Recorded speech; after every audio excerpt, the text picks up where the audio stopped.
We have two board members missing, Ron Bear and Kim Fisher. Motion to adopt the agenda. So moved. We have a second. Second. All those in favor say aye. Aye. Aye.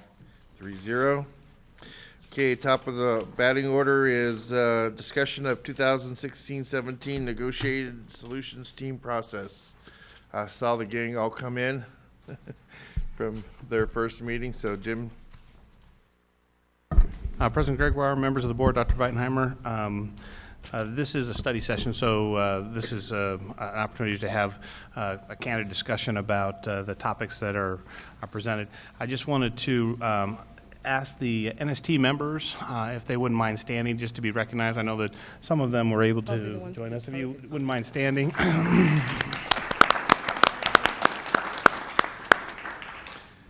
The negotiation solution team is the group that actually helps develop the salary and benefit recommendation for our district each year, and the members of the committee put in a lot of time to work on that development. Many of them serving on several other committees to be able to provide themselves with the information necessary to develop such a recommendation. We've provided to the board the language that exists, the negotiated language that exists that developed the negotiation solution team, as well as we have a board policy that identifies the recognized associations, the employee associations, includes the Deer Valley Education Association, DVEA, our classified support group, DVUSD, and our building leadership team. As the three recognized groups. Just in terms of process, the group meets monthly to be able to discuss informational items related to the budget, and those meetings coincide with the first meeting, first scheduled meeting of the month that for the board meeting, so they coincide with those same meetings schedules just earlier in the day. And the topics that we cover include some of the same things that we share with the governing board. So there's an M&O report that we provide. There are items of interest between each group, so we work to collect that information. And then, of course, during the time period between January and April, we in earnest meet more regularly to actually finalize the salary and benefit recommendation for the targeted consideration for the board to look at in April of each year. We've relied on this committee to help balance our budget during the years where we've unfortunately had to make a lot of the cuts. We had an unusual year last year. I, at one point in time, claimed that we had affluenza because for the first time we actually had some money with the passage of our M&O override and it increasing from 10 to 15%, as well as the passage of Prop 123. We finally had some money to address those three financial priorities that we had as a district, and some of them we still have. So providing salary increases to all of our staff, addressing the capital needs of the district, and then addressing our structural deficit. We were able to do so because we were fortunate to receive those additional funds last year. But I just wanted to recognize this process has served us well when we had to make even tougher decisions to make sure that we kept the priorities of the district in order and provided input from the employee groups over those years when we were making cuts to the budget since 2008.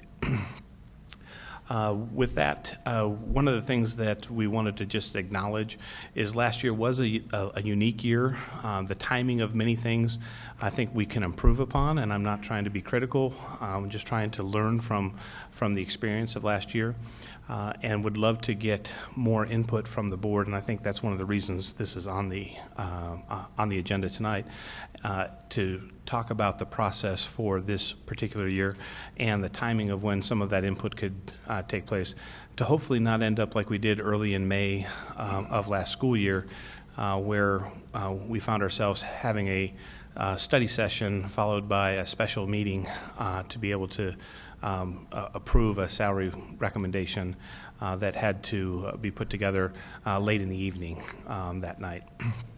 And we think that if we build a timeline that actually meets the expectations and needs of everybody, including the board, that we can be more proactive in the process. So with that, I'll answer any questions or and maybe defer some of the tougher questions to maybe the NST members that might be able to answer. Go ahead, Ann.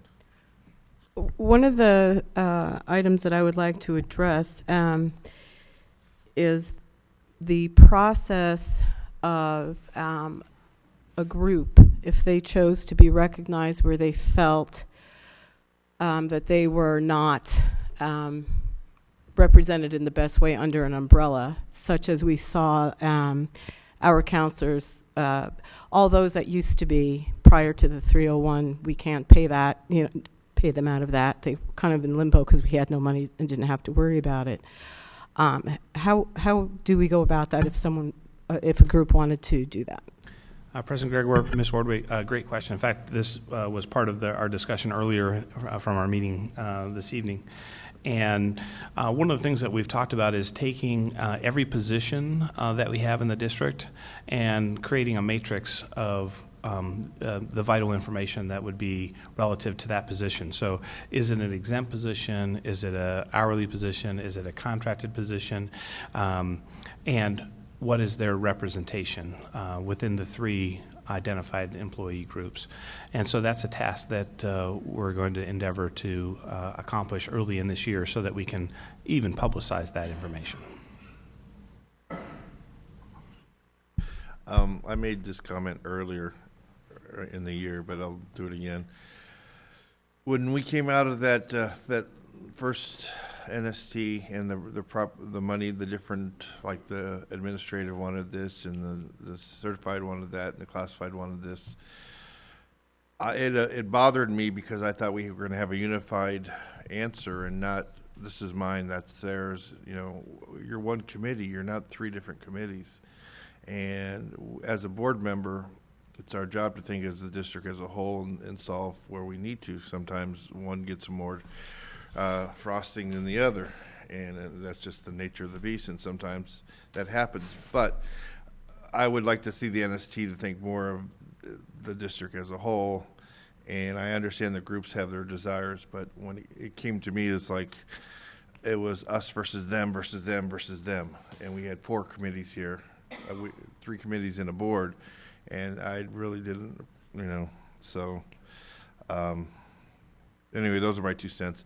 The conversations we had last time about the different items with the inequities in the salary structures that we missed, I'm not sure if this is the right place for it, but I just want to reinforce my position that those are taken care of, high priority coming into this year. So, but other than that, those are that's my 2 cents. Ms. O'Brien? I apologize up front because I'm fighting back a sneeze. So I apologize, President Gregoire. What do you want taken care of up front? Last meeting we had a conversation about, for instance, there's a lot of education pieces missing for a lot of teachers because it wasn't in our iVisions. And Michael, yeah, the list is in your packet. It's that NST consideration list. yeah, This is the list that you're referring to, Michael, that you yeah, want, the one we or, had sorry, talked President about Gregoire. last week. Okay. I'm just reinforcing. Yeah. And President Gregoire, if I may interject, one of the things that we talked about this evening is this list of considerations were directly related with the salary increases that were approved. There may be other interests that the negotiation solution team would want to consider. This list specifically addressed the considerations that had a direct result of the salary increases and the information that we learned from employees as a result of that. So these were concerns that we were not addressed. We were not able to address last year, and or would you call it fallout from us? Sorry, not a good shakeout. President Gregoire, Ms. O'Brien, I think, I don't know what term to use. I'm trying to choose words more carefully these days. But I appreciate these that. are considerations as a result of the salary increase that, that we think need to be at least revisited with the NST. And just as a reminder, there was negotiated language that said if there were any unspent money with unallocated money of the Prop 123 funds, that they would be reverted back to the negotiation solution team to determine how those monies should be spent. And that's a very likely scenario that we might be faced with. So we've already agreed to that language. It was in the salary recommendation language that was approved by the board. Wait, stop right there. What do you mean by a likely scenario? Because just after what happened at the last meeting, I'm hearing two different stories. So explain further. And President Gregoire, I'd be happy to explain that. So the longevity payment that is being processed this week for our employees that they're expected to receive on Thursday of this week. We think that that longevity payment we had reserved $3 million for for that particular payment. We believe that it may not be full $3 million. And so in the past, we've had trigger language that said, hey, if there was at least $50,000 or at least $150,000, then it would go back to NST. The language that we approved last year said that any unspent Prop 123 money would need to go back to the negotiation solution team. It's actually good news. I want to make sure that I paint this in the right picture, because that would give us the ability to maybe address some of these considerations that we feel were unintended consequences of a limitation of data and information that we had to be able to make. That's what I wanted to say, and that's where I wanted to go. And So 3 weeks ago, we didn't know what this payout was going to be. As you do have a better idea today, which is President Gregoire, Ms. O'Brien, correct. And in fact, I don't even have an exact number to give to you tonight, because although we've processed the payroll and our payroll folks are stuffing all those pay stubs into envelopes because the machine broke today. All 4,000 of them by hand, along with the thank you letter from Dr. V. you had to recruit some high school volunteers. What are you doing after the meeting? Yeah. Okay. that's excellent news. And as you said, these things, honestly, last year we were on a weird time frame because the Prop 123 didn't pass till May. So you could go back and say we need to address our timelines, but honestly, this was a state-driven issue Definitely. that screwed us up. And for you guys to revisit this with the money coming, it's a great thing, because I've taken a lot of heat for being a hard line on what I did, and I wanted to address these people on this list because we overlooked them in our efforts to get it done on time. We overlooked them, and we've got to make sure we value all our employees. So with that, I am excited to hear, even if there's 15, well, not 15, but let's hope there's a little bit more that we can address significantly some of this stuff. So anyway, thank you. I have a couple more. I apologize. Okay, go ahead. I believe you said this in your description, but the purview of the negotiated solution teams is to negotiate salary and benefits and make a recommendation for to the governing board for within the budget. Correct? That is correct. Okay. And when you present that information, I guess at the meetings when the information is presented, in the past, because I know this was last year was the first year where we were getting to spend money instead of cutting, and maybe Ann or I don't know, President Gregoire, has the governing board said here's the amount of money in the budget that we want dedicated to salary and benefits, or help me understand that part of the process a little bit better? So President Gregoire, Ms. O'Brien, so you have a board policy, I believe it's either BDB or DBD. There's a D and a B, and one of them's repeated. Forgive me for not, and my laptop battery has expired for the day. It's put in a full day already. I understand. But that policy states that our salary and benefit percentage of the total M&O budget will be greater than our comparable districts. So that's in board policy. Okay. And so the problem with that, it's great that it's there, so it's a check and balance for us, but it's an autopsy. We can only validate that information after the annual financial reports are done from all of our comparable districts. So this is going to be late October at the earliest that we can even calculate that for the prior year. Since we have adopted the new salary schedule back in 2005, we have consistently been above the percentage of salary and benefits of our comparable districts.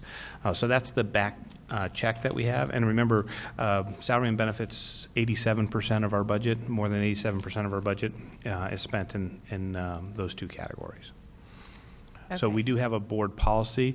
And so the NST looks at that as well to say, what was the percentage, where do we make some adjustments, and not just in total, but we also look at the detail because we have known, I've said that consistently we've been above the comparable districts in those percentages, but also our salaries have been lower and our benefits have been higher, and I'm speaking in generality. So we spend more on benefits than our comparable districts and typically have a little less salary, but the combined total is greater.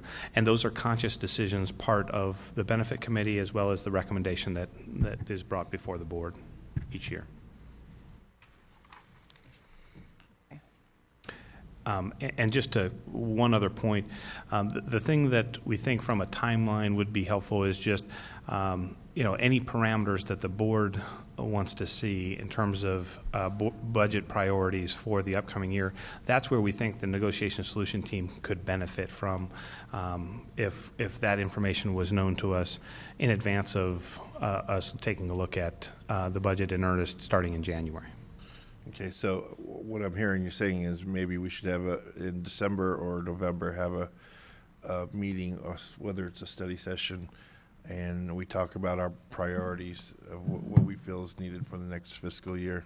And that way, when you guys meet in January, you'll have that information ready to go. Correct? That would be extremely helpful. Okay, let's. And not to complicate matters, but another decision that would need to be made is that can be done in executive session. There's a provision for that, or it can be done in a public setting, study session, or at a regular meeting. So that would have to be decided about. Yeah, I would want a study session. I think it just makes it more transparent if we're open about it, because that way everybody can see what was said and heard and comments. So. And what's going to be, it may be a little difficult too, because we're probably going to have a board turnover between that and January. So what do you think? Maybe schedule for the first meeting in January, but then we'll have maybe 2 or 3 new board members who are just getting their feet wet. What do you President guys think? Gregoire, I think we should schedule that meeting in November or December, and then, because unfortunately the district can't stop functioning because we have an election and may have a new board. Again, and I'm then, just trying to respect the. No, I understand it. What I was going to follow up with is when we get new board members, if we need to adjust and tweak at that time, we can do so. Well, and also if we have it after November 8th, those that have been elected will be invited to at least be in the queue. So they would have an opportunity to understand what was going on. Brilliant. Okay. We'll make that Okay. happen. We- And at that study session, we'll make a point to invite the newly elected. So Can I just, go ahead. you were talking about not having a united front, and I think that when I read your operating procedures, that would be at the bottom where it says accountability and evaluation. So I don't know, I mean, it's something that we're going to tell you that when you guys come out, please come out as a unified front, which I thought you did. You might have had a little bit of chatter somewhere. But I think that's something that they would work on internally because they already have it as part of their process, right? Is that what I'm reading? Yeah, President Gregoire, Ms. Ordway, yeah, that's correct. I think there's certainly, there's going to be the art of compromise, I believe, as part of this process. And so I think there's some reasonable expectation that there's going to be, maybe some people that feel like there's a disagreement at some point in time. But I will tell you that the recommendation itself does get support from the committee as a whole before it comes to the board. Before we go any further, let's invite the public to speak. Steve? Say your name. Test. President Gregoire, members of the board, my name is Steve Lund, and Dr. Weidenheimer. My name is Steve Lund. I'm president of VESPA, the Classified Association. I just wanted to clarify from at least my perspective through our group that the comment or the thoughts about the 1, 2, 3 money when we came back, I remember that the comments after we came back with our recommendation, even though those numbers were different, there was a give and take and there was a structure and a point to trying to make those numbers that were usable. There was money given from the administrative side down toward the classified side. There was also money given from the certified side back down toward. That was a different percentage, and I'm not trying to use that word inappropriately, but a different percentage than what would have normally been done in the past. There was a give to try to help solve some of the problems we have with keeping some of the lower paying classified jobs and having to retrain them every 2 months. And so it was a collective, collaborative effort, and there was a unified decision, even though the number was different. And I do remember the conversations at the board meeting. I'm not trying to cause a problem. I'm just trying to clarify from a perspective of a committee member. Thank you very much.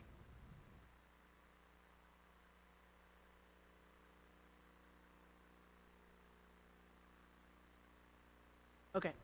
Maria Leyva, President of Deer Valley Education Association. I'd like to address the comment about representation. We represent every certified employee, but like anything, just like a representative government, you need to participate in order to get your voice heard. Everybody knows what should have happened on Monday morning after the Sunday game happened, but we represent everybody. We send out surveys. We cannot control how many people take those surveys, and we do have members that are part of every employee group that are considered certified employees. So much like that, we rely on those people giving us feedback, of taking our surveys, of showing up to our meetings, and just participating. I mean, but quite honestly, like somebody made the comment, we're out of practice. For 8 years, we've just been preserving jobs and preventing rifts. And when it came down to real money, and somebody mentioned about how late the vote was. So yeah, it seemed very hurried because it really was. I mean, on election night, it looked like it had failed. But I find it quite honest that as I go out and I visit schools, I'll talk to employees, and they will tell me that they're angry about 1, 2, 3, and then I ask them how they voted, and they'll say, I voted no. So then I'm confused, and I kind of like tilt my head like you do when you talk to your dog, and it just kind of. So there's that out there too. Everybody, hindsight is 20/20, and we do our very best to represent all employees. But I think this is a huge wake-up call to get more involved, and to email and to take those surveys when it does matter, when it pertains to your salary. Thank you.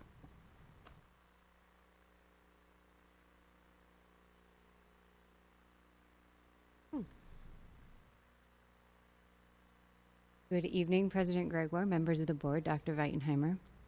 I am Tricia Graham, the representative on NST for the administrative group, and I'm just up here to say that we were very thankful this last year to be recognized as an employee group and to actually represent all of our administrators, and not only that, but work collaboratively and sometimes disagree because we are a negotiations team and come together with a plan that actually did work and learned a lot from. We also learned that having a budget and having an idea of what money would be coming in at an earlier stage in the game would be very helpful. And I know part of that is because of the state, and part of that is because of Prop 123.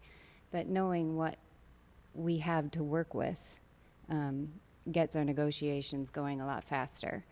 So having, and then also being given direction in a timely manner would be, and is very helpful to the group. So, thank you. Anyone else want to speak? Well, I have a question. Go ahead. If, does the governing board need to give some direction with the possibility of Prop 123 money being available, or does, given the language that we approved, will NST look at that dollar amount and look at the considerations on this list and then just provide us a recommendation? President Gregoire, Ms. O'Brien, the negotiation solution team would still just develop a recommendation around any potential money that would be available, and the board would have to approve that. And what I started to say in regards to that is now that the payment's processed and the employees will have those payments by this week, we expect that there will be some adjustments that we might need to make, again, due to maybe not having the right or correct information about people's longevity. And once we've worked that through, we think that we could potentially bring this back to the board early in October to be able to at least revisit this, just to give you an idea of a timeline. Okay. Thank you. And will, how, I know we're held harmless this year for the current year funding as it relates to budget negotiations. But do we need to anticipate some of what could be a decrease, a significant decrease next year, this year? And how will you be able to do that very well? I mean, you do your job very well, but I feel like we're a little bit back to, that last minute finding out what the real number is going to be.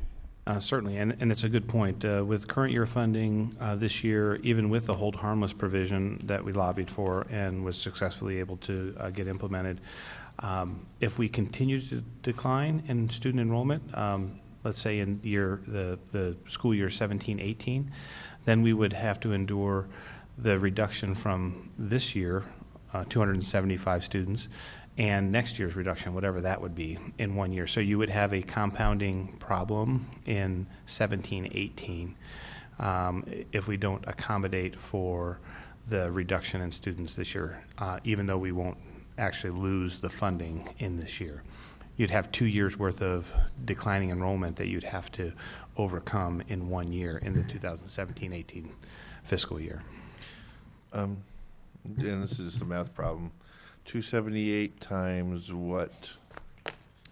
It's about $5,000 per student when you add in all the weights that go along with that. So just under $1.5 million. Okay, so if we have a carry forward of 1.6, we can, eat it up the same year. Yes, but remember that carry forward is built into the Gold Book number, our working budget. So it would still be a $1.5 million reduction in the available resources. We would have the budget capacity or cash flow to be able to fund it for 1 year, but we wouldn't have the means to be able to sustain that. Okay. Again, I'm just trying to. Okay. Thank you. Thanks, Ann.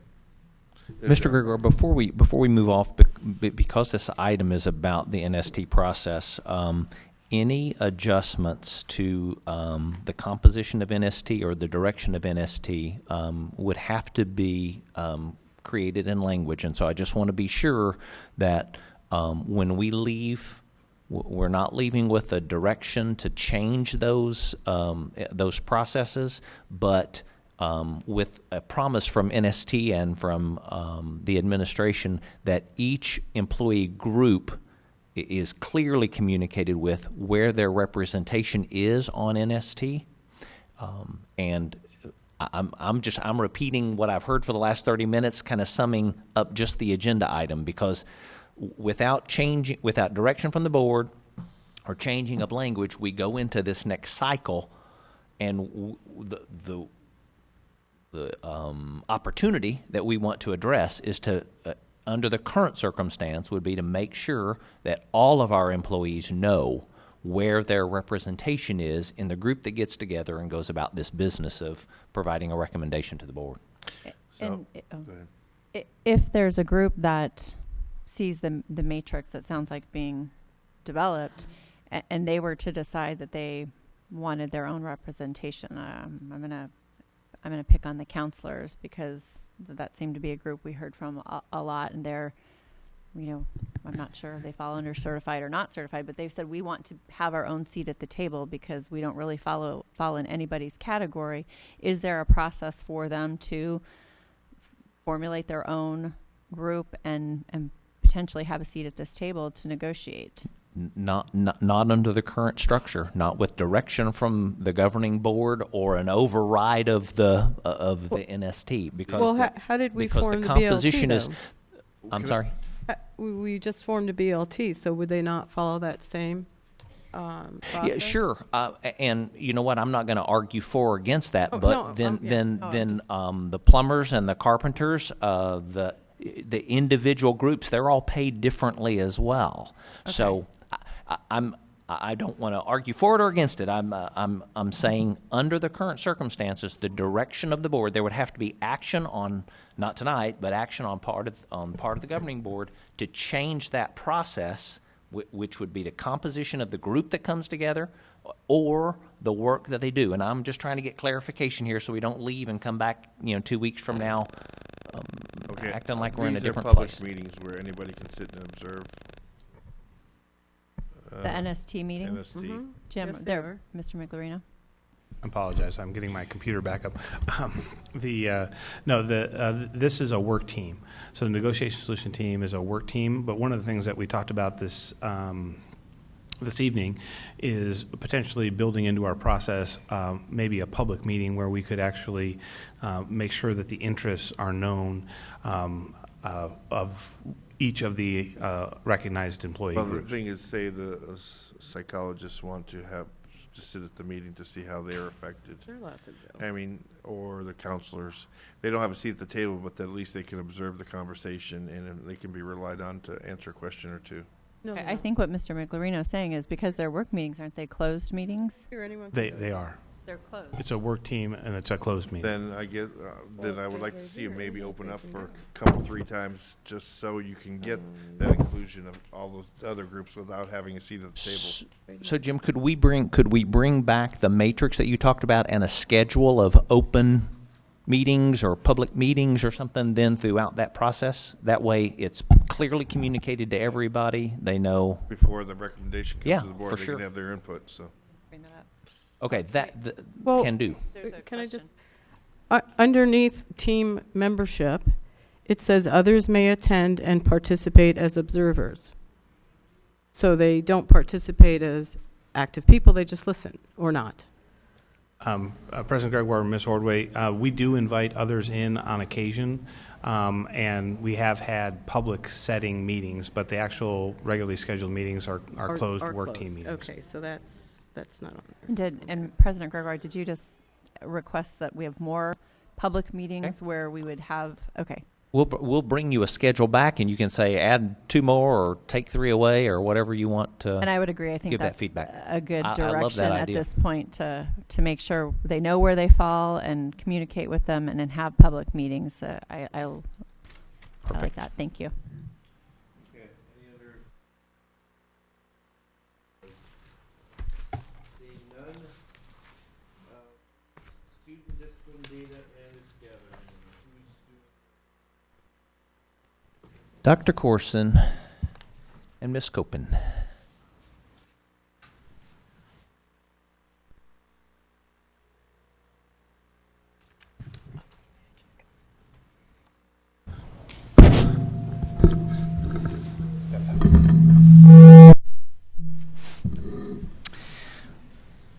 Good evening, President Gregoire, members of the board, Dr. Weitenheimer. Tonight, Jean Copen and I want to take a few minutes and share with you a foundational framework that shapes our district's approach to discipline and then present to you a few data points related to the school discipline.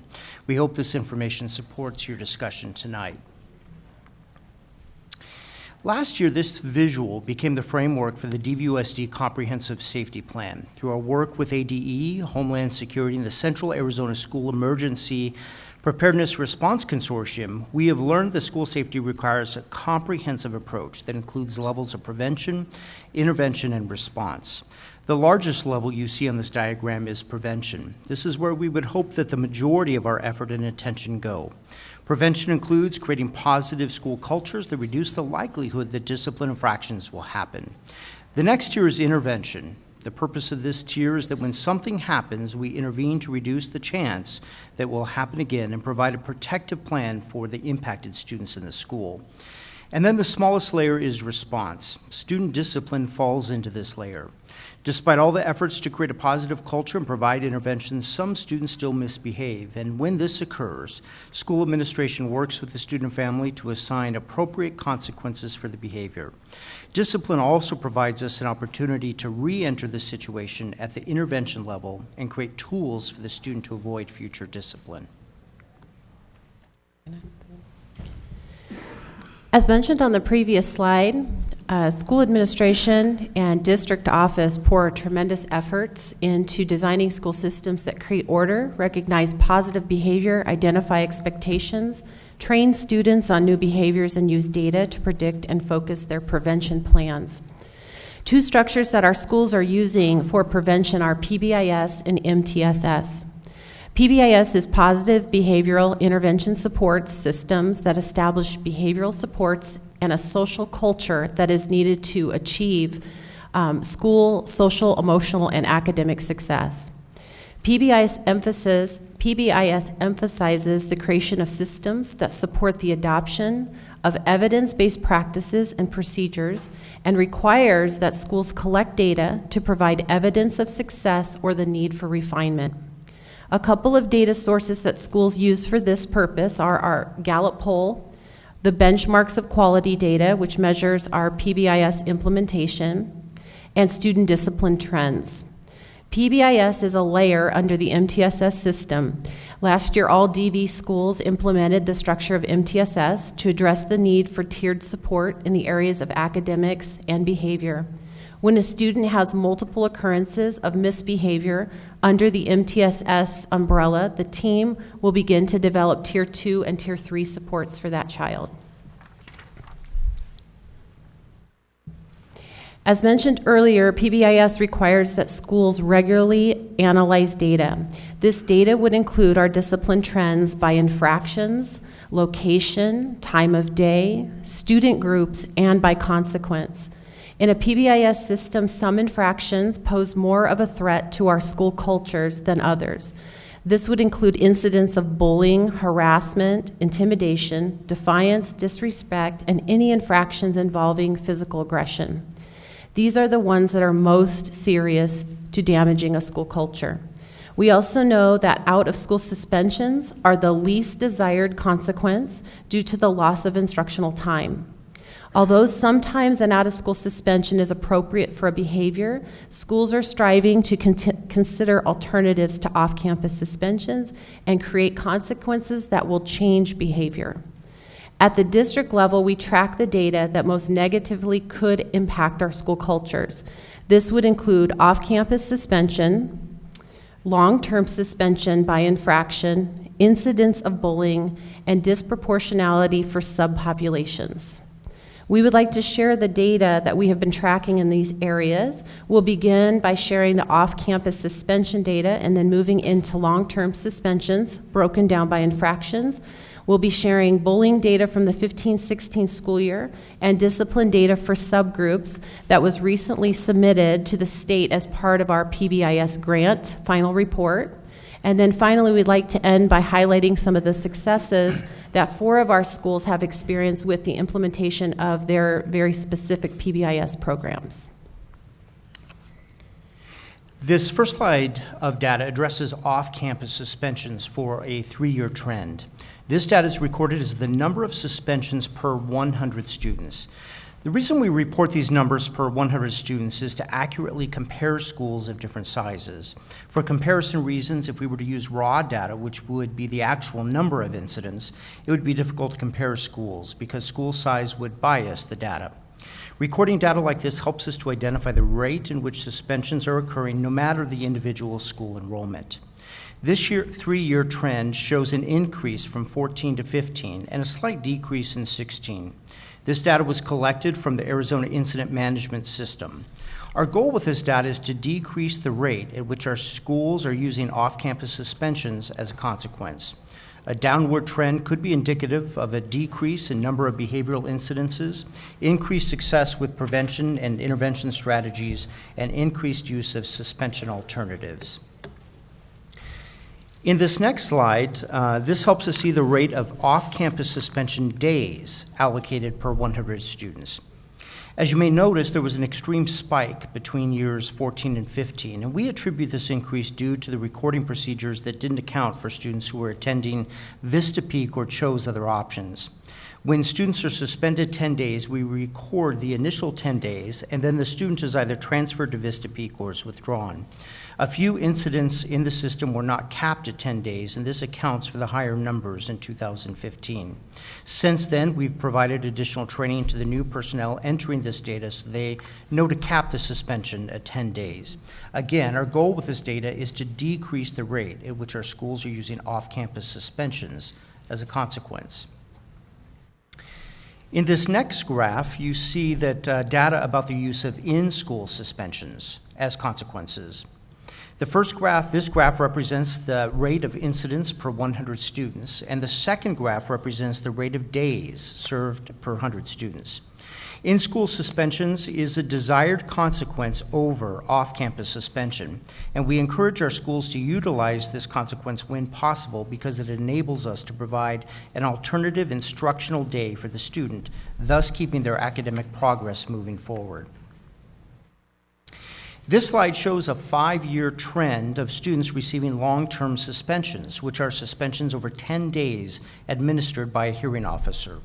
As you might assume, these are for the most serious infractions, including drugs, alcohol, weapons, and assault.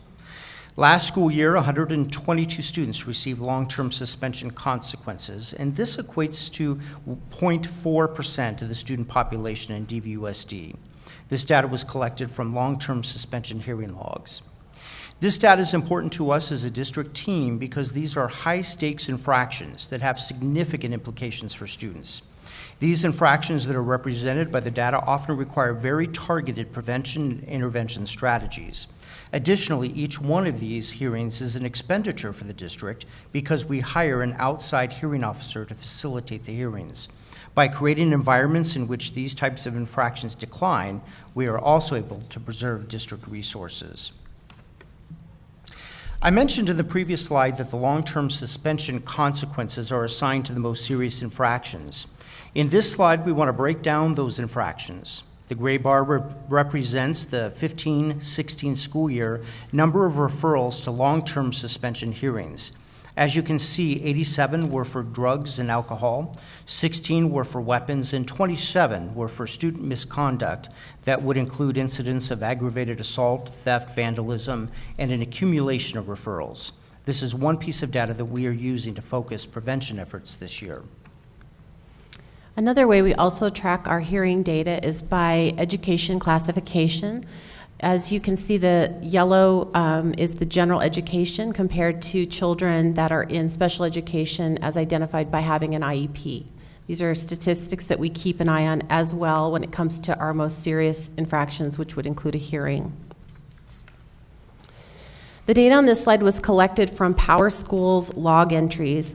And as you may know, the state has outlined a very specific definition for bullying. School administrators must determine if an incident meets the state-defined criteria of bullying. The state defines bullying as a student is being bullied if he or she is exposed repeatedly over time to negative actions on the part of one or more students. Bullying behavior is meant to hurt another person and is carried out by someone who is seeking power and control over another person. There are 3 forms of bullying: physical, emotional, and social. Only incidents meeting all of this criteria as determined by an investigation would be logged into Power Schools under the bullying code. This graph displays a 4-year trend. In 15-16, we had 60 documented incidents of bullying in DVUSD. A focus of PBIS is to decrease incidents of bullying and create environments where students feel comfortable reporting and reaching out for support. This is one topic that is going to be featured in our upcoming safety conference in October, and it's also included in a class, a PBIS 101 class that we offer for our schools. We also extend resource to parents on our Safe Schools webpage. Here you can find information about bullying laws, and we also have an online bullying report form. This last graph has a lot of information, and DVUSD has been involved in a PBIS grant for the last 3 years. And through the grant, the district trainers have been able to host district-wide trainings for teachers and administrators. And part of these trainings include data analysis so that we can see trends and then make changes in our environment as necessary. One of the trends that DVUSD analyzes as part of the grant was data specific to our subpopulations. This chart was a tool that was used by the state to help us report discipline statistics for our subgroups. These numbers help us compare subgroup populations to general population data. This tool has built-in formulas in the gray columns that generate risk ratios. The state has set a threshold risk rate, and if that was surpassed, the cell would have turned red. As you can see the DV data, none of the data went above the state's threshold for concern. This type of data is also required to be collected by the Office of Civil Rights and is reported to OCR and is reported by various DV departments. In this last slide, I had mentioned in our intro that we'd like to celebrate a couple of schools that have experienced great success. These schools have had success on this chart by reducing the number of off-campus suspension days due to discipline. This reduction is due to a focused effort on prevention intervention and standardizing those practices across their campus. These campuses have chosen programs that meet the needs of their community. However, all programs meet the criteria for PBIS. As you look at the graph, we see Stetson Hills on the top. They have implemented a program called Second Step, a social emotional program. And you can see in the 15-16 school year, they had 15 referrals that had an off-campus suspension attached to that infraction. And you can see their 3-year trend. Sandra D. O'Connor has a PBIS program, and that's how they refer to the program is PBIS. In 2015, you can see that they had a downward trend. We are down from the 13-14 as, again, the number of referrals with an out-of-school infraction attached. And our last 2 schools, West Wing and Arrowhead, have implemented a program called Emotional Intelligence EQ. West Wing statistics are there in the blue at the 23. And Arrowhead at an amazing 2 referrals last year that resulted in off-campus suspension for their school. We hope this information was very useful for you tonight and for the discussion. If you need additional information or data, please let us know, and we'd be happy to provide that for you. Ms. O'Brien, I refer to you. This was your recommend. Did you have any specific? Okay. Thank you very much for the data. It was very informative. I do have a couple of questions on the. You discussed the bullying referrals and the online form. Who determines whether it's necessary to fill out that online form or whether it gets recorded as bullying? Can you walk me through that process? President Gregoire, Ms. O'Brien, the form is available, it's open to the public so that anyone can access the form. And recently it was also added to our DVUSD app that was just added to as a way to report. So if a parent or anyone wants to report, there's no rules or procedural parameters put on that reporting. The initial report will go to the school administrator who will investigate using a process. So they will investigate if it is an anonymous report, they still investigate because sometimes people don't want to identify themselves.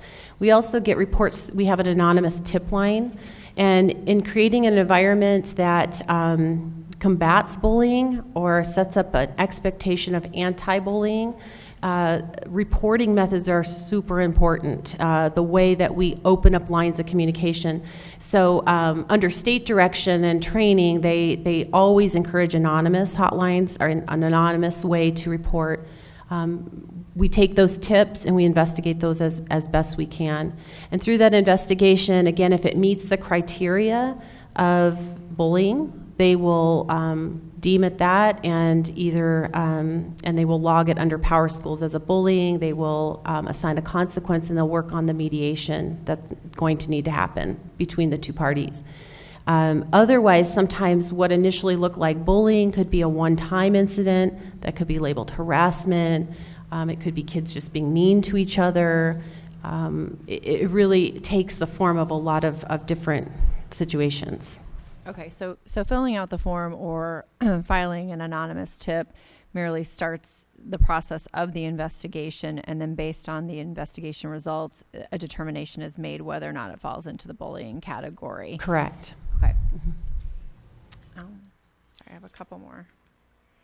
On the next page for the PBIS grant reporting, do we know if there are any categories where we are close to going from gray to red potentially, and if you don't know that right now and you could just send it in a Friday update, that would be fabulous. I will have to ask the state for their secret formulas, because when you click on those cells, they're huge formulas, and we've asked how those are determined. Actually, the grant administrator said this was created by an outside agency. I don't think they could explain, but I will investigate to find out what the threshold numbers are. Our goal was not to have the cells turn red when we entered our data, and as long as that happened, they felt that our data was on track with what they were expecting to see out of the grant implementation. Okay. And I'm thrilled to see that we are all gray and not red. I was just curious if there were any areas that we were would maybe be kind of a yellow, almost a red, or however you want to say that. And if it's a super secret formula, I guess there's I will find out. We can do about that. But thank you for checking into that. And again, I appreciate all the data and information. I have a question. Go ahead, Ann. Would you be able to, I'm sure you can, separate out the K-6, the K-8, the 7-8, and the high school in this number of 100? And I applaud the great programs that are going on in the schools that you've highlighted, and I'm sure we have more schools that are going to be on that list very shortly, right? Yes. Okay, thank you. One quick question. When we get an anonymous report, is there an accountability to answer that? In other words, say we had an anonymous report from a school, and you pass it on to the school principal. Is there somebody enforcing that we at least investigate each one? Or sometimes it's just, we just pass it on and let it be? In other words, is there somebody keeping score? President Gregoire, when we do pass that information on to the school, we do typically follow up with the school principal to ensure that discipline, that anonymous tip has been investigated. Okay, yeah, I know you, and excuse me if I pick on you, but I don't like the word typically either. I like us to see us do it 100% of the time, and that way we know at least we're investigating each one, and before they start escalating. So well noted. Okay, thank you. Any other I questions? have one follow-up on the chart that has the program data for the 4 different schools you provided. All those programs were in force or occurring for all 3 years. Is that correct? It's the PBIS program data that talks about Stetson Hill, Sandra Day O'Connor. The slide that's up. Oh, that one. Sorry, yeah, the one I'm looking at. President Gregoire, Ms. O'Brien, so the programs were actually, I'm looking up, O'Connor has had that in place probably for the whole 3-year trend. I'd have to check on that, but West Wing and Arrowhead's emotional EQ came on board in 14-15, and they're continuing it in 15-16 and this year. So the point of the 3-year trend was to show the impact that the implementation, because part of PBIS is it's a PDSA cycle. They implement a strategy and then study it through discipline trends is one way they can study it, also through student surveys and feedback from the staff. But this is one way we can tell or have an indicator that things are going well and that we're actually making an impact on the things we're trying to influence. Perfect. Thank you. Okay. Any other questions or comments? I invite the public, anybody want to speak, since this is a study session, they can address any issues they have, comments they have. Seeing none, any further comments from the board? Not this time, no. Go ahead. I was just going to ask if we would be able to continue the study session at our next meeting for items 7 and 8 that we didn't get to this evening. You know, you're reading my mind. I was going to say, with your permission, let's table those, and we'll pick them up at another time. I'd hate to make a board meeting late, especially when I hear a lot of people out there, so. Absolutely. I think we should. Okay, so with that, I would, I think we need to take a formal vote on that to No, we can table. just- we can just adjourn the we meeting. Oh, just you're right, adjourned the you're right, meeting that's right. and agreed to Yeah, you're right. have it to another one. Okay, then, I took a note. okay. Thank you, let's, Dr. Weinheimer. get a motion to adjourn then. How about that? So moved. Second. All those in favor say aye. Aye. Aye. We're adjourned. 2 to 3 minutes. So. I'm just.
Regular Governing Board meeting, September 13th, 2016.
I get to read tonight. Uh-huh. Oh, and it's only because I got here before you. Really has nothing to do with my expertise. So try to, if any of the kids try to go down, try to just corral them. Group photo, all students, no families. Well, I told them, organized, we're going to get a picture with the families later, though, right? And I think she just wanted me to say yes. I said, we could try. She goes, okay. So, here, I need to set this up here. Excuse me. No. Not up there. Just somehow, somewhere. How sad is what? I'm sorry. No, Gary, this is what you do. Sure. And that's it, and then you look. Yeah. Oh, we're going to do the Pledge of Allegiance again. Good.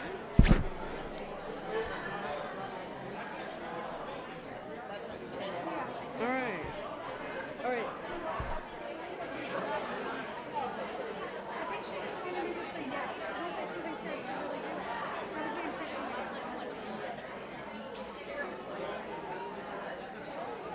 Yes. All for the kids, right? Yes. I hope. You can usually stop the haters. No, I mean, it's most of Sure. the kids, and then they're going to be leaving. I'd like to call to order the regular meeting of the governing board Saturday, or not Saturday. Saturday. I wish it was Saturday. Just wanted to see if you were Tuesday, paying attention. September 13th at 7:04 p.m. All rise for the Pledge of Allegiance.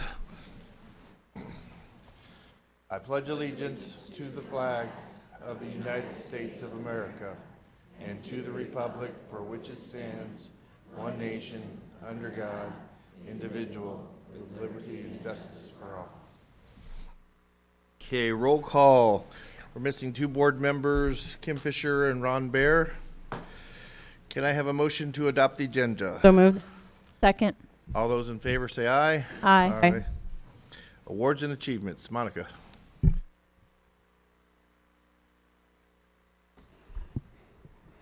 Good evening, President Gregoire, members of the Governing Board, Superintendent Weitenheimer, and our special guests. Last spring, DVUSD students took the AZ Merit Assessment along with students from across the state. Results for Deer Valley students included 471 assessments with the highest possible scale score. This included at least one assessment from every grade level. In addition, Deer Valley has 31 students who scored the highest possible scale score on both the English, language arts, and math assessments. Over the next 3 governing board meetings, we will recognize all 31 students. Tonight, we recognize 12 students from 5 DVUSD schools. Unfortunately, not all 12 were able to be here tonight, but we will announce their names for recognition. Congratulations to the following students who received the highest possible scale score on both the ELA and Math AZ Merit assessments. Students, when I call your name, please come forward and receive your certificate from Dr. Weitenheimer. From Anthem School, Benjamin Nichols.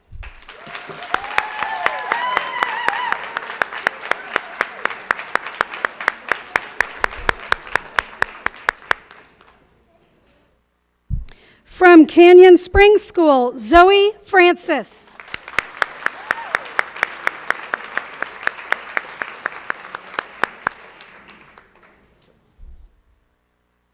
From Canyon Springs School, Lillian Kay.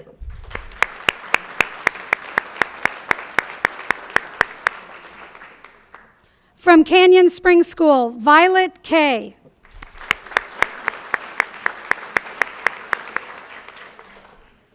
From Desert Mountain School, Aiden Atkinson.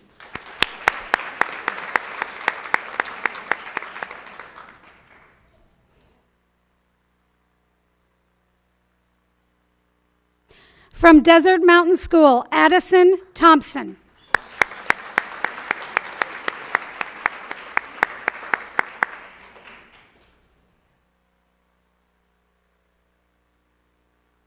From Diamond Canyon School, Ryan Conroy.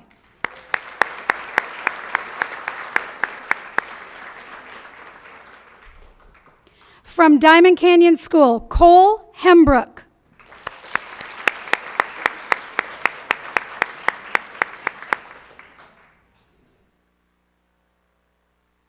From Diamond Canyon School, Delaney Lusney.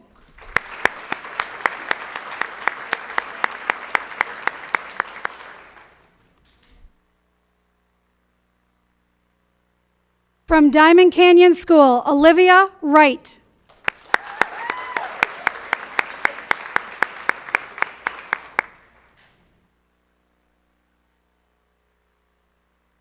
From Diamond Canyon School, Rachel Yonan.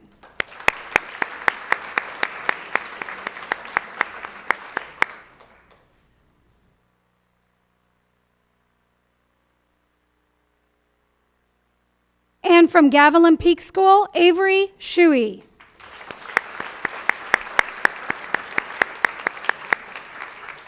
Congratulations, students.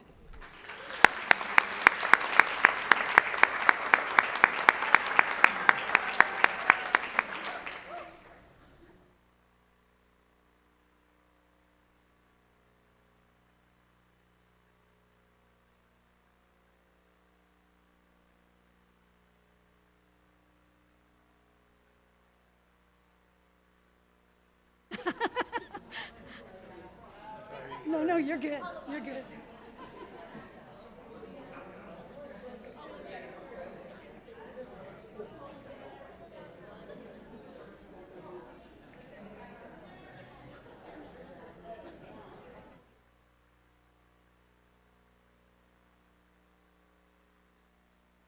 Yeah.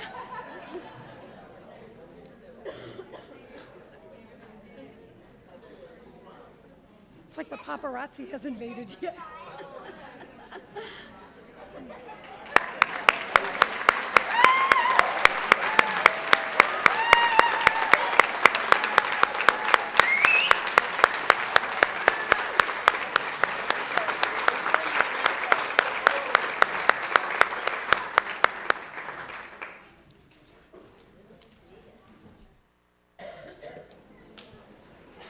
Next, we recognize our 2015-2016 Honor Health and Deer Valley Education Foundation School Nurse of the Year.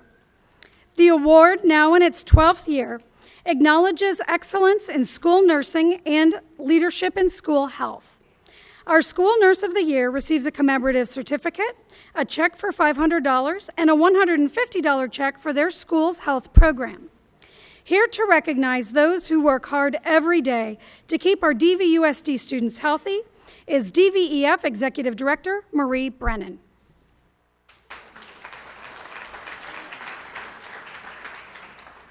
Mr. President, Governing Board, Superintendent Dr. Weitenheimer, and guests, tonight we are fortunate to have Susan Hoffmeister, Chief Nursing Officer from Honor Health Deer Valley Medical Center, here to present awards to our School Nurse of the Year, along with two nurses who received honorable mention. Nurse Susan.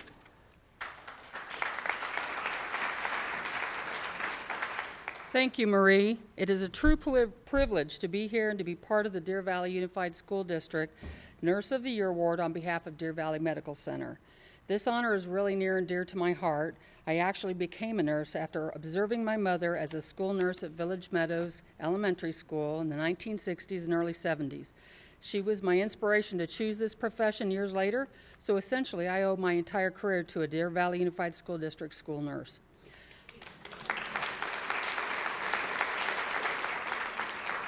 I also have a clinical director that's a direct report that was a school nurse at that very same school in the 1990s, so very near and dear. School nurses play a significant role in the healthcare continuum and are often the first person who identifies healthcare needs requiring intervention up to and including hospitalization. It is important that hospitals and other levels of care partner with schools and school nurses to effect the best possible outcomes for our children. This award represents that partnership. I would now like to recognize our two honorable mention school nurses plus our School Nurse of the Year. First, the honorable mentions, and I'm going to say a little bit about each one based on what was the nominations. Our first honorable mention is Michelle Vogelsong, RN from West Wing Elementary. Yay! We decided to do an honorable mention because the nominations were outstanding. We had a hard time selecting, so I'll read a few excerpts from that. Michelle was nominated by her coworkers.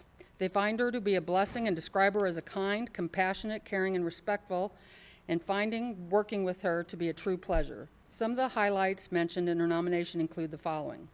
She goes above and beyond to ensure that the children have the best possible care, always keeping the interests of the child in mind. She has transformed our health office and is by far the calmest and most patient nurse I know. Michelle has organized a partnership with our community by inviting Midwestern dental students to visit the campus and educate students on the important elements of dental care and oral hygiene. And Nurse Michelle is loved by her student population, always goes the extra mile to ensure that each student is properly cared for while at school. Thank you.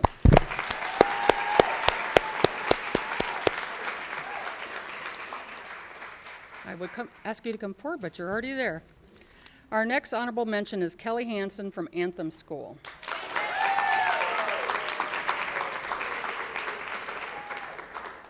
I think probably the most outstanding thing about Kelly is that we had probably 50 to 70 nominations by students, and that was unbelievable. We all cried while we read them. Kelly was nominated by parents and students alike, with many students commenting on how she makes them feel safe and comfortable when they're sick or injured. Some of the wonderful details shared in her nominations include the following. I know Nurse Kelly will always listen to me and make me feel better. She makes sure I take my medicine so I can have a good day at school. Nurse Kelly goes above and beyond in caring for my child with type 1 diabetes. In fact, she is the reason my daughter attends this school, as we're comfortable knowing that she always has my daughter's health and best interest in mind. Not only does she take very good care of my children when they don't feel good, she is wonderful to me as a single mother as well. She goes above and beyond to ensure that my family has the resources we need. Thank you.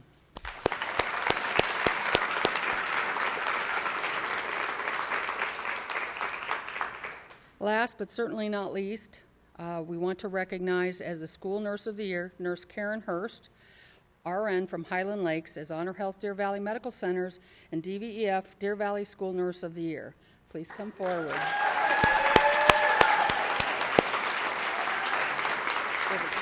Okay, perfect.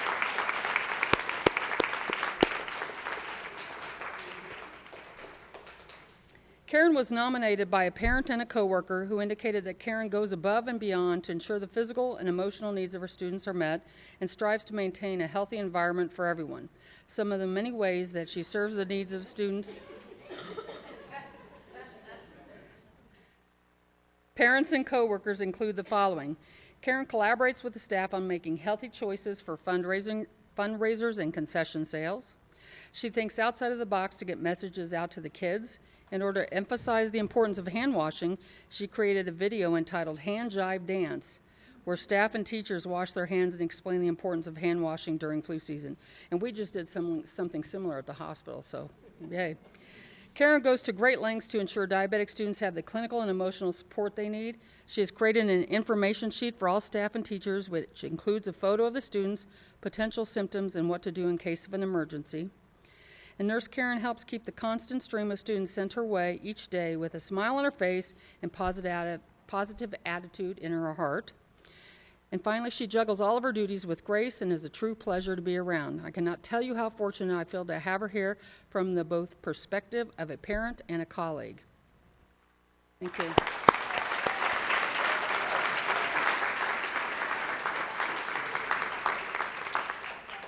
Karen, I would like to give you a check for $500 in recognition of your excellent service. And would you like to say a few words? Come on down.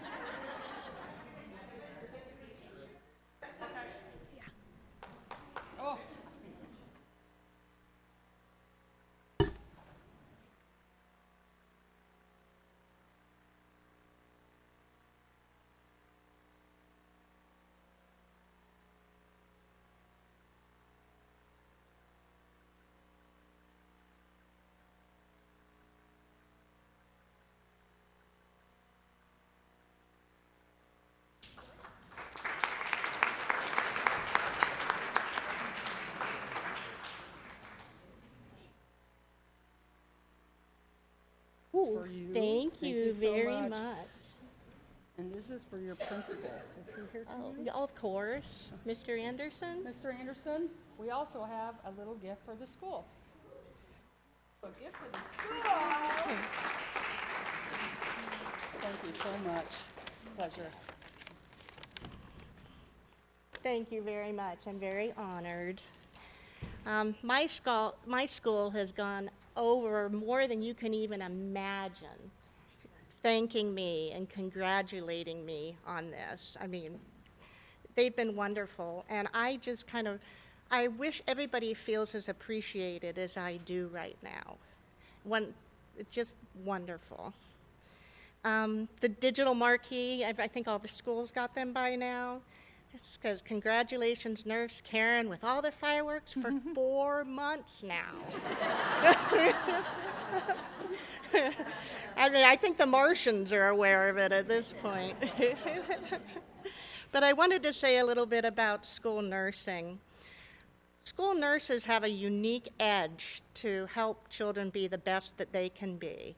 And I think we can agree that in order for a child to reach their learning potential, they have to feel as well as they can feel. School nurses are right there, and with helping with the illnesses and teaching how to be healthy.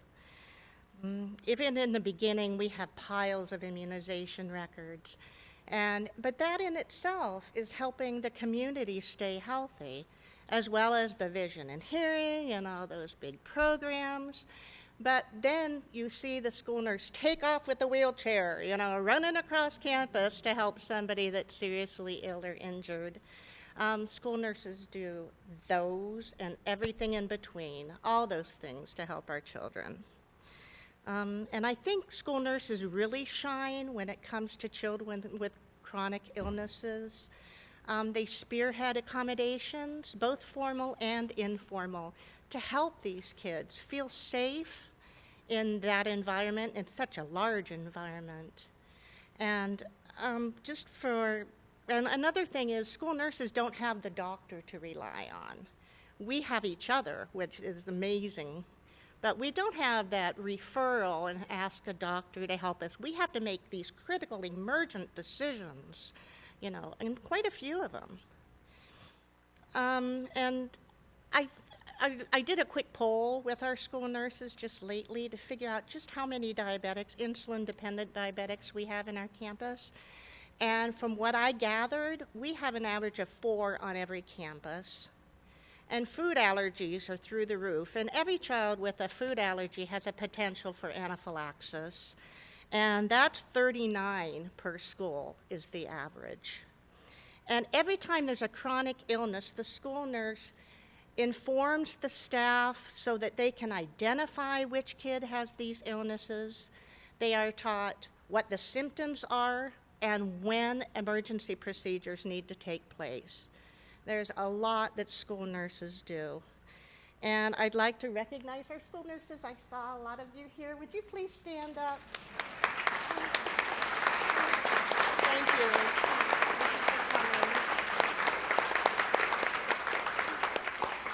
And a child must be as healthy as they can be to reach their learning potential. Children are 1/3 of our population, but all of our future. Thank you for your time.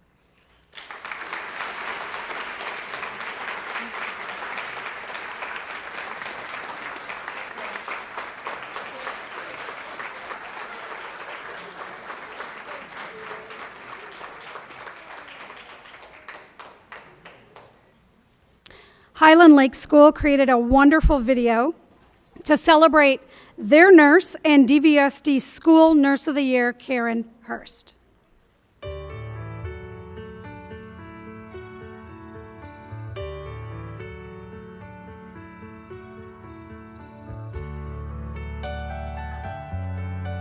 Thanks for taking care of us, Nurse Karen.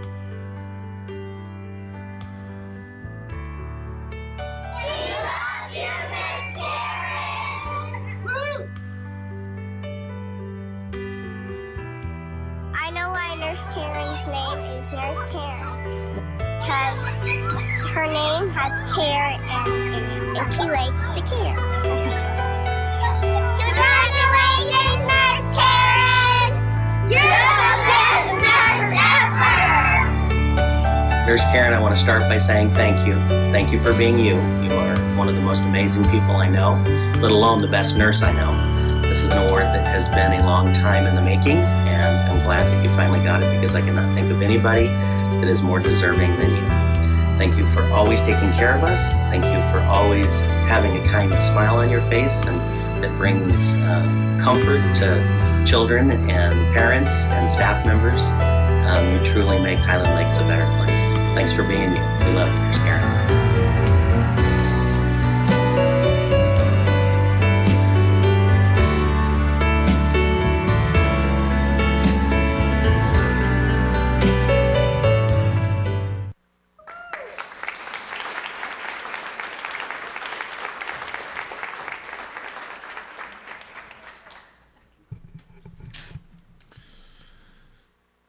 Okay, I think everybody's already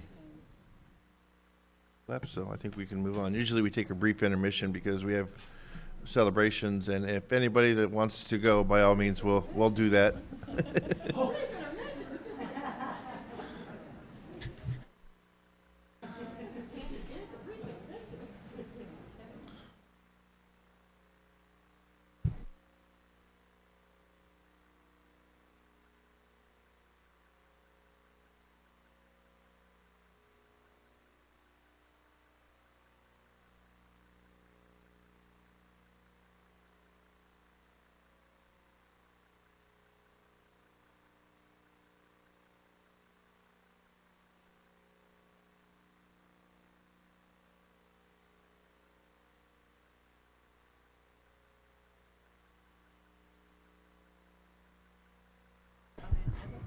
Well, that was a joke. I said Ann. Oh, that's right. Let her go first.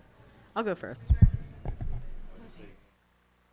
Yeah, you're right. Go wrong with that one, can you? Okay, let's move along. Governing board reports. I would like to request an agenda item for our next meeting that would be any report that any of the governing board members would like to share from the conference, because I have an in-depth one, and I know Mrs. O'Brien wanted to go over an item that we learned at the conference would not be appropriate to have just as the board report. It needs to be an agenda item. Okay.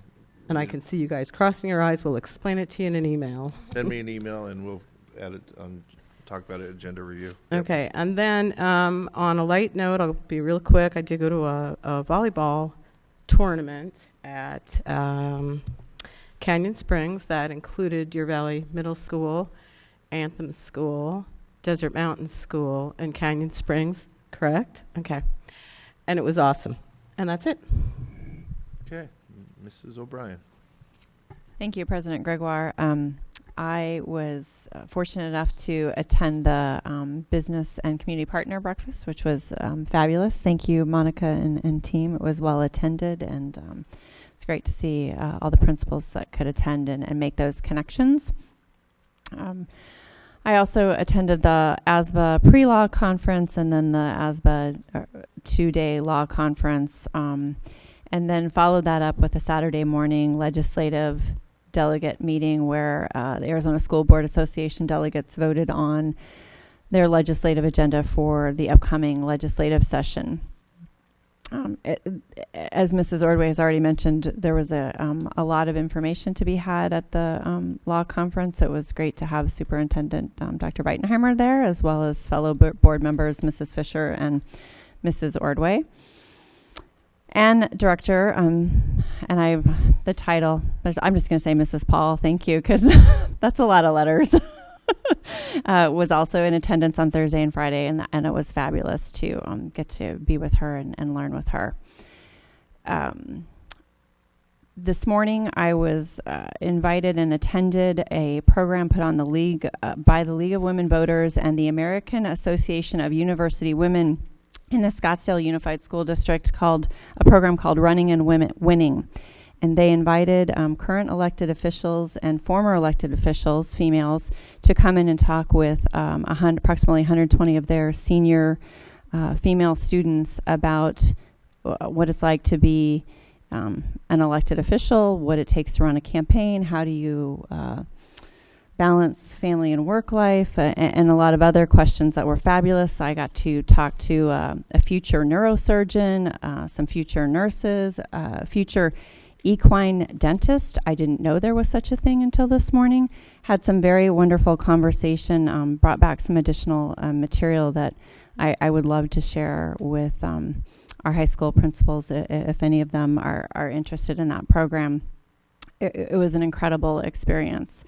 I would also like to mention that last week, I believe on Thursday, Superintendent Douglas released the first draft of Arizona's version of the Every Student Succeed Act. They are looking for feedback from the community.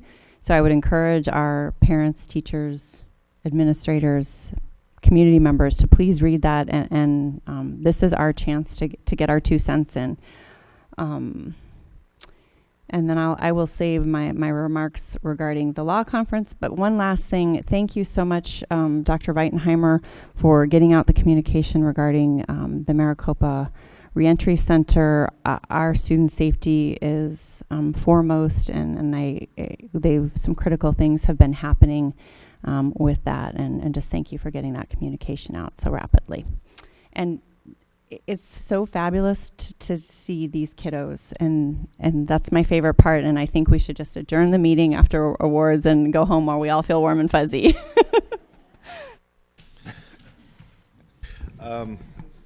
Just one item on my list here, and it just alluded to Mrs. O'Brien's last. We did receive letters from the Arizona Department of Corrections, and I'm not sure a lot of you are familiar with what's going on at what used to be the Adobe Juvenile Center. But long story short, the effective immediately, they are not having any sex offenders be released to that area. So that was the big contingent around the neighborhoods that they were going to be released in our district. So regular criminal, well, I don't know what they call a regular criminal, but those that are on work release will still be there, but no sex offenders. And that was the notice that we all received. And so I just want to make it more than transparent, because we've received more than a few complaints from folks. So with that, Dr. Weitenheimer. Thank you, President Gregoire. Great things do continue to happen all throughout our wonderful district. And Ms. O'Brien, you're right. Whenever you see kids, the whole environment changes. And so the road show to see children on campuses continues later this week, this time with Mr. Gregoire. President Gregoire and I are going to visit campuses on Thursday and Friday. We really look forward to doing that. I want to announce 2 other things that are coming up this week. Tomorrow, actually, I have 2 live with Dr. V's tomorrow. I get an opportunity to visit with our transportation department in the morning, but I want to invite the public to see Boulder Creek High School. Lauren Sheehan and the Boulder Creek Jags are going to host me for a Live with Dr. V there at noon. And if you've always wanted to see that school, now would be a great opportunity to do that. And so, Lauren, thank you and your team for hosting me, and I look forward to doing that tomorrow. I do want to specifically recognize and congratulate 2 of our board members. Ms. Kim Fisher and Ms. Ann O'Brien have received a recognition from the Arizona School Board Association, and it is well-earned and a well-deserved recognition and congratulations.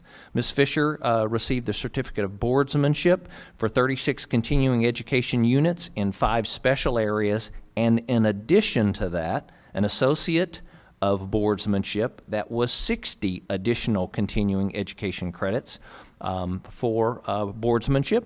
And Ms. O'Brien got the Associate of Boardsmanship, which is the 60 continuing education units. So they're learning along with all of us, and we appreciate that, recognize them for that, and congratulate them. So congratulations.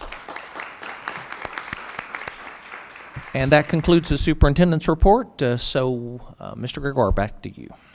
Okay, Jim, fiscal business services, student enrollment.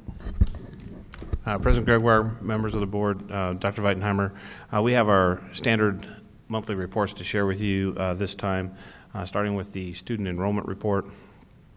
And as we indicated during the special study session, we are declining or we have fewer students this year than we had last year. This report has been fairly consistent over the last couple weeks that we've been tracking it at about 0.8% decline, comparing the same period of time last year with this year, about 275 students roughly. And as was noted earlier, this is the first year of current year funding, although we will be held harmless. We'll get be able to use the higher count, either the ADM that we had from last year or the ADM for the current year for just this upcoming fiscal year for this year 2016-17. For 2017-18, we will receive the funding for that year based on the number of students we have in that year. So any questions regarding the student enrollment report? Well, I do. Actually trying to be the optimist. When I came home today, I drove down Lake Pleasant Parkway, and I saw a lot of new construction going on when I cut through Happy Valley and Joe Max there. Is any optimism there that we can see a little rebound mid-year because of new construction? Yeah, President Gregoire, there is some areas of our district that we are seeing some growth. Some of it's infill growth, projects that were abandoned or smaller parcels that are being developed that might be new, especially in that area along the Happy Valley corridor or along the corridor east of I-17 and south of Carefree Highway. So those are the two areas that we are experiencing some growth, but unfortunately that's only a portion of our district. There are other areas of our district that are just maturing, and so there are fewer students in those areas. So collectively we're down students right now, but we will commission a demographer study again this year to be able to update the projections of student enrollment.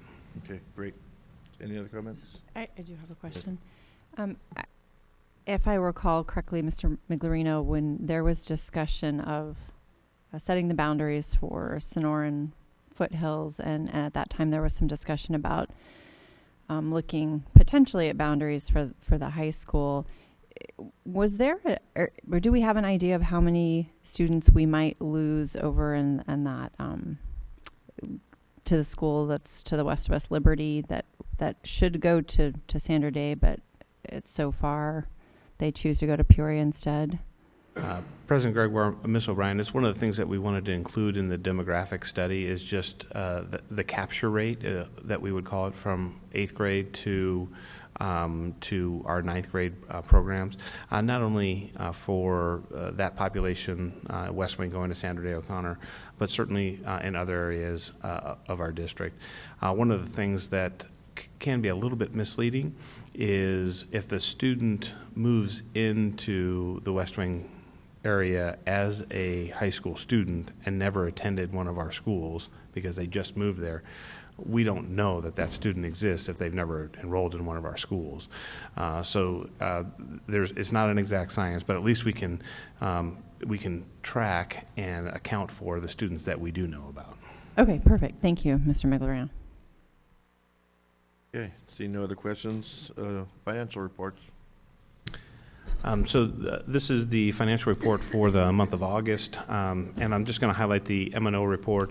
So I like to provide month over month and year over year. It's hard to do month over month when we're talking about August because we're just working through the first 2 months of the fiscal year, and we don't publish a July report. So to put this into context, last year just under $102,000 was the projected carry forward. And for this year, $243,000.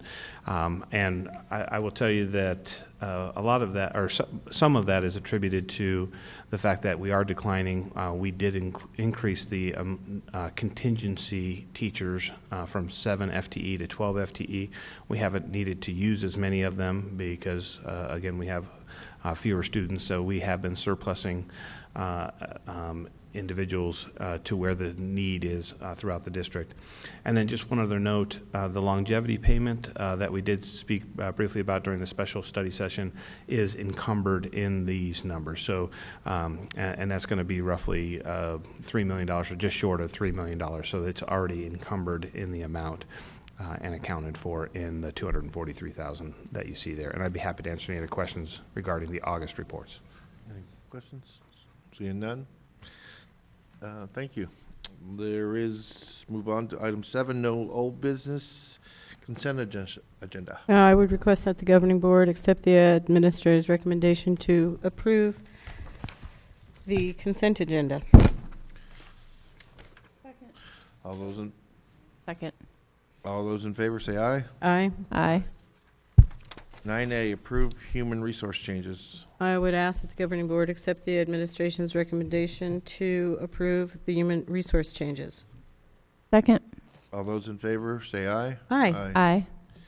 9B, approve RFQ 16023. You want me to read it?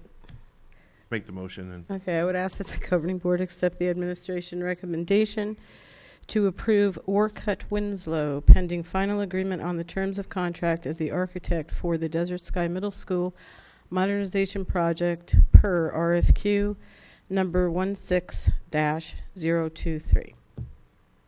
Second? Second. Okay, Jim, you want to speak quickly? Thank you, President Gregoire, members of the board, Dr. Weidenheimer. I did want to acknowledge Mr. Tom O'Neill from Orcutt Winslow is in the audience, or was earlier. So I wanted to recognize him. And just to give you some brief background of their credentials, projects they've specifically been involved with in Deer Valley. They just recently completed the media production CTE improvements at Mountain Ridge High School.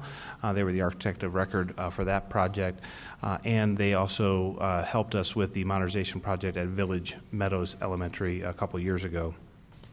We're excited about the opportunity to work with Orcutt Winslow on this particular project, and of course, pending your board action, formal action tonight.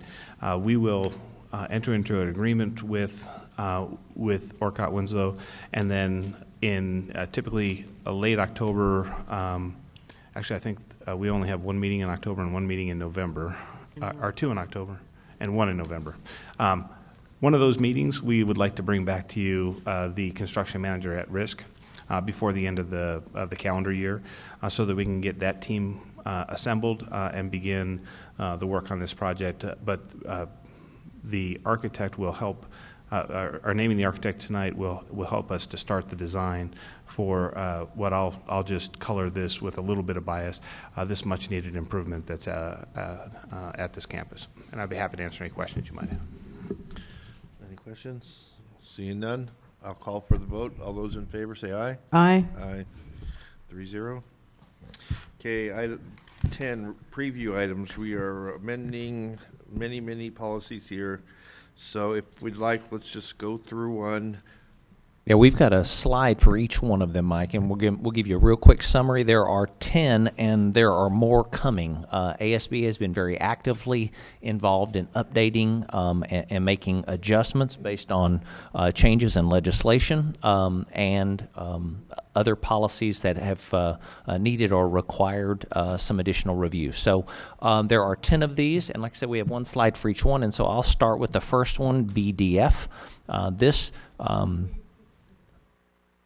There we go. BDF is specifically related to, we have a lot of advisory committees, but we have no board advisory committees, meaning you find the membership, you adopt it, you agree to it, and you put that group together and activate that group. This particular policy adds one small piece, and that puts the executive session privilege available to a board committee. And it just puts that in play. It's not anything that we've experienced in my 4 years here, but I think it's important if a board committee is ever formed that they have under the provisions of going into executive session that they can do that. So that's the revision of BDF, and we'll go to EBAA. Oh, yeah, just stop along the way. All right, EBAA. So EBAA is our reporting of hazards and warning systems, and this is a change relative to House Bill 2190 from last legislative session. The statutory reference is Arizona Revised Statute 15152, in which now requires us to provide at least 48-hour notice of the application of pesticides. We typically, in the past, would post this at all our campuses. We are recommending that we will develop an administrative management guideline, an AMG, regarding the notice that's now required. We're going to continue to post this at our schools, although it's not required and wouldn't be by policy. We would do so with the AMG. We would create oral notification to pupils and employees during the regular school year, which can take place either during announcements or maybe a written newsletter of some sort. And then the written notification would be done through School Messenger, through the email function of School Messenger to provide that notice to parents. All right, IHAMC. Kathy? President Gregoire, members of the board, Dr. Weidenheimer. Policy IHAMC is a new policy being recommended for your future approval. It is in alignment with Senate Bill 1137, which directs school districts to provide CPR training for our high school students. This, again, is a new policy with language that is adopted from the Arizona School Boards Association. JC. Jim, I think that one's yours. Yeah, this was mine. Sorry. So this particular policy was being asked to be revised from the policy advisory, and we learned that the actual policy that was officially board adopted needed to be altered from a previous revision. So it would, and just to be clear, our school attendance procedures actually followed what's being suggested in the edits to this policy, but it wasn't clarified in the policy itself. So the conforming statute 15341 section 38 is requiring notice to parents and guardians of the proposed boundary changes, which we have done whenever we've had that situation, and that there would be a public meeting for people to and give them the opportunity to address their public concerns. JFABD. Policy JFABD is in alignment with revisions to Arizona Revised Statute 15816, and in the policy that's being recommended, it allows school districts to give enrollment preference to children who are in foster care or who meet the definition of an unaccompanied youth that is prescribed by the McKinley-Vento Homeless Assistance Act. And JFB that's connected to that, Kathy? This is connected. This is a recommendation I'm sorry, for open Jenna. enrollment that we would institute this preference for students that are under foster care. And then weapons in schools, JICI.